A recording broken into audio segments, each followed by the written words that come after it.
ये हाथ हमको दे दे ठाकुर। ये हाथ हमको दे ठाकुर।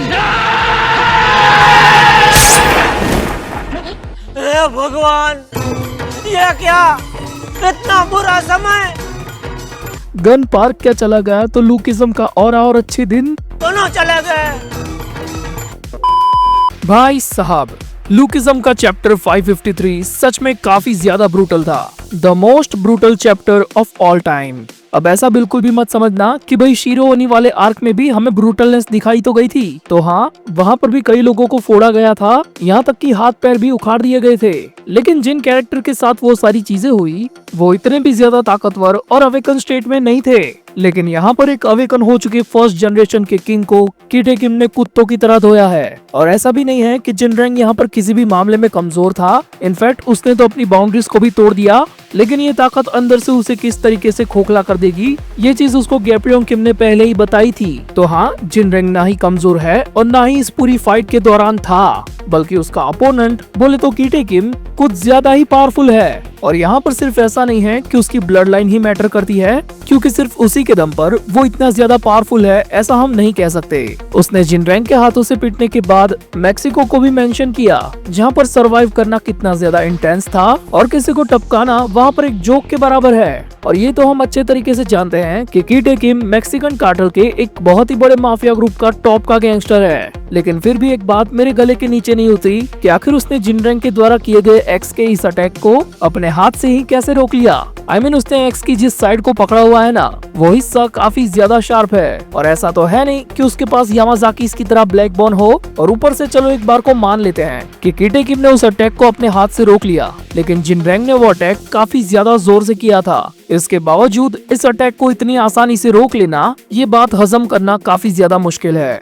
जिनरेंग के साथ जब वो घिनौना कांड होने वाला था, एग्जैक्ट उसी टाइम के अराउंड हमारा सेकंड बॉडी डैनियल जागता है और वो अपने मन में कहता है कि डन, फाइनली मैं इस बॉडी में उठ गया। यानी कि ये बात कंफर्म है कि यहाँ पर बेहोश होने के बाद वो अपनी ओजी वाली बॉडी में उठा और उसने पक्का अपनी कोई प्लानिंग के थ्रू कोई काम किया, जिसको पूरा करने के बाद वो वापस से वहाँ पर सो गया और जागा अपनी सेकंड वाली बॉडी में। तो अगर यहाँ पर हम जैसे नॉर्मल लोग ऐसे सीधा कनेक्शन जोड़ दे कि जेक किम के बुसान आने का रीजन ओजी डैनियल ही है, तो ये चीज करेक्ट तो लगती है, लेकिन उतनी भी नहीं। I mean, जेक किम के साथ कुछ और लोग भी होते तो ये चीज समझ में आती कि हाँ, ये चीज एक प्लान के थ्रू हो रही है। लेकिन जितना हम सोच रहे हैं, शायद डैनियल का प्लान उससे भी कहीं ज्यादा बड़ा है। अब हाँ, ये चैप्टर काफी ज्यादा दुखदायक था, लेकिन इस चैप्टर के अंदर सबको छोटी सी अच्छी चीज वो लगी कि गो किम ने एक तरीके से डैनियल को बचाया।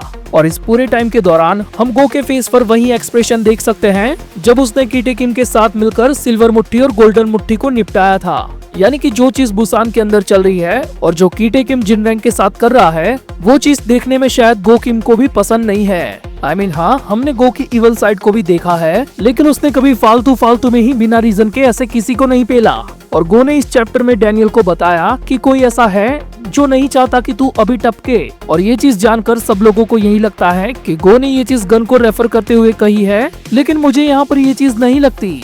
शायद उसकी ये बात जेम्स ली को भी रेफर करती हो या फिर किसी और पर्सन को। और यहाँ पर मैंने जेम्स ली का नाम इसीलिए लिया क्योंकि मेरे पास उसके रीजंस हैं। और ये रीजंस मैं बुसान आर्क की स्टार्टिंग से कहता हुआ आया हूँ कि जब कीटे किम, गो किम और जेम्स ली इतने ही ज्यादा पावरफुल है, तो आखिर वो लोग स्टार्टिंग से खुद क्यों नहीं आए बुसान में। क्योंकि जिस तरह की सिचुएशन अभी हम देख रहे हैं बुसान के अंदर, तो कीटे किम ने तो अकेले ही सबको सोलो कर दिया है, तो ये चीज वो लोग पहले भी यहाँ आकर आराम से कर सकते थे। तो डैनियल और उसकी अलाइड को यहाँ पर फालतू में भेजने का मतलब क्या बना। और यही चीज मुझे लेकर आती है अपने अगले पॉइंट पर, यानी कि डैनियल पार्क भी जेम्स ली के प्लान का एक मोहरा है। आप खुद ही सोचकर देखो कि जेम्स ली ने शुरुआत से लेकर अब तक डैनियल पार्क को मैनिपुलेट करके अपने कितने काम निकाले हैं। और रही बात उसके करंट वाले प्लान की, तो मैं फिर से कहूंगा कि वो प्लान बुसान तक सीमित नहीं है। और ये चीज हमें जैग्योन्ना के दिमाग की बत्ती जलने पर भी पता चलती है। तो शायद से जेम्स ली शियोल के अंदर भी कुछ न कुछ कर रहा है, और इसीलिए उसने सबसे पहले यूजिन की हेल्प से अपना रिकॉर्ड क्लियर करवाया